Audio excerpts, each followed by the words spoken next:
অনেক মেয়েরাই ভাবে যে কেন তারা অর্গাজম পায় না, আর ছেলে পার্টনাররা এটাই ভাবে যে এতক্ষণ ধরে ময়দানে টিকে থাকার পরও কিছুই হলো না।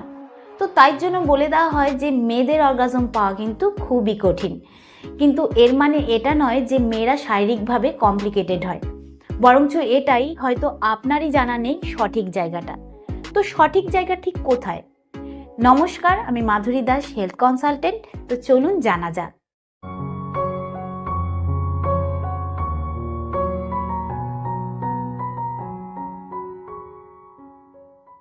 সবার প্রথমে জানবো জি স্পটের ব্যাপারে। জি স্পট গুগলে সব থেকে বেশি সার্চ করা শব্দের মধ্যে একটা। এটা কিন্তু শুধুমাত্র লোকে গুগলেই সার্চ করে না, এটা বন্ধুদের সাজেশনেও খোঁজে। তো 1800 শতাব্দীতে আর্নস্ট গ্রেফেনবার্গ কিন্তু অনেক বছরের গবেষণার পর এটাই বলেছিলেন যে মহিলাদের একটা জোন থাকে। তো সেই জোনটা কিন্তু অর্গাজমের এক বিরাট ভূমিকা পালন করে, তাই তিনি এই জোনের নাম দিয়ে থাকেন জি জোন। কিন্তু এই জোনের খোঁজ অনেক আগেই র্যাগনিয়ার ড্রেগ্রাম 1700 শতাব্দীতে করে ফেলেছিলেন।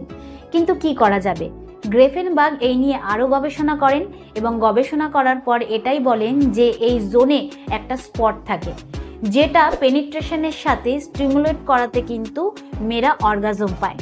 তো 1981 সালে ডক্টর এডিগো এই স্পটের নাম দিয়ে থাকে গ্রেফেনবার্গ স্পট, যেটা আগে গিয়ে হয় জি স্পট। কিন্তু 2017 সালে আর একটা নাম সামনে আসে, সেটা হচ্ছে ক্লিটোরিস।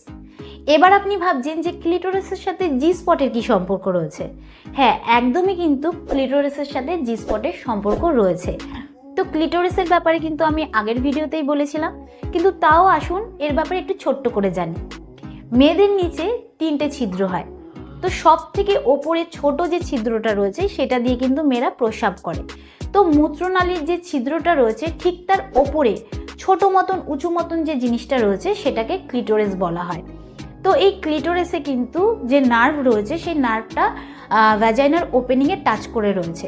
তো করার সময় যখন সেখানে স্টিমুলেশন হয় সেটাকেই কিন্তু জি স্পট বলা হয়।